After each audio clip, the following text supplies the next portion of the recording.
அங்க வந்து 75,000 பேருக்கு மேல அகாமடேட் பண்ண முடியாது, நீங்க வேற இடத்த பாத்துக்கோங்கன்னு தான் சொல்லியிருக்காங்களே தவிர விஜயினுடைய பொதுக்கூட்டத்துக்கு தடை போடலையே சார். வேற இடத்த நமக்கு செய்திகள், வேற இடத்த பார்த்தாங்கன்னா அதுதான் நமக்கு செய்திகள். ஆமா, வேற இடம் பார்த்தாச்சு. பெருந்துறையில் இருந்து கோவை செல்லும் பாதை விஜயமங்கலம்னு ஒரு ஊர், சரி, அதுல ஒரு இடத்தை பார்த்து அது என்பதாக மனுவும் கொடுத்துட்டாரு செங்கோட்டை. அதனால அது கொடுத்தால் அப்பொழுது எப்படின்னெல்லாம் நிபந்தனை போடுகிறார்கள் என்பதை பொறுத்திருக்கிறது. சரி, ஏனென்றால் திராவிட முன்னேற்ற கழகத்தை பொறுத்தவரை எல்லா விதமான இடைஞ்சலும் கொடுப்பது என்பதில் அவர்களுக்கு மாற்று கருத்தே இல்லை. இந்த இடத்தை கொடுக்கும் பொழுது என்னென்ன நிபந்தனைகள் வைக்கிறார்கள் என்பது நாளைக்கு தான் முடியும், நாளை கழித்து தான் முடியும். ஓகே, அப்போ தான் வந்து வரும் அதனுடைய வில்லங்கமே முழுமையாக. இப்படி சூழலில்தான் அந்த கூட்டம் ஏற்பாடு செய்யப்படுகிறது. சரி, விஜய் வரும்பொழுது தங்கள் ஊருக்கு, அதுவும் முழுக்க முழுக்க உள்கடை கிராமம் போல் அந்த பகுதி. ஆமாம், அது அநேகமாக வெளியில் உள்ளவங்களுக்கு நிறைய பேருக்கு தெரியாது, அறிவும் கிடையாது. அப்படி பகுதியில் கூட்டம் வந்து நிச்சயமாக சுற்றி பெற இருக்கிற கிராமத்தில் எல்லாரும், அது வெள்ளாள கவுண்டரிலிருந்து அருந்ததியர் வரை எல்லா சமூகத்தை சேர்ந்தவர்களும் பார்க்க வருவாங்க.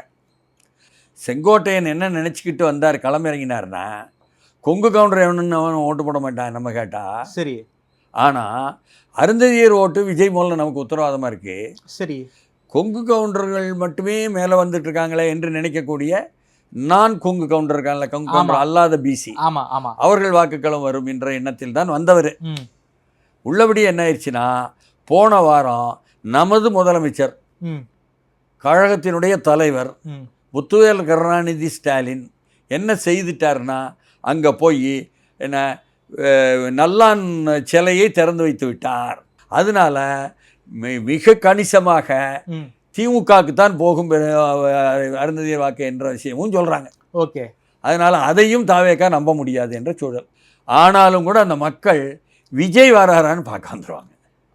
ஓட்டு போடுறாங்களோ இல்லையே, விஜயை பார்க்க வருவாங்க. வரக்கூடிய கூட்டம் முழுக்க இந்த முறை உறுதிப்படுத்தி கொள்ளலாம் என்ன, இந்த பெருந்துறை சாலையில் விஜயமங்கலத்திலேயே போட்டாலும் அதற்கு நிபந்தனைகள் விதித்து காவல்துறை அதையும் செங்கோட்டையினும் தாவேக்காவும் ஏற்றாலும், அப்படி நிகழ்வே நடந்தாலும் அதற்கு பிறகு அந்த வாக்குகள் முழுக்க விஜயை நோக்கித்தான் திசை திரும்பும்னு நீங்கள் விக்கிரவாண்டியில் பார்த்த மாதிரியோ அல்லது சிவானந்த சாலை ஆர்ப்பாட்டத்தில் பார்த்த மாதிரியோ, சென்னையில் மதுரை மாநாட்டில் பார்த்த மாதிரியோ பார்க்கக்கூடாது. ஓகே, இந்த வட்டாரத்தை பொறுத்தவரை பார்ப்பவர்கள் அதிகமாகவும் வாக்களிப்பவர்கள் குறைவாகவும் இருப்பார் என்ற மதிப்பீடும் ஒன்று இருக்கு.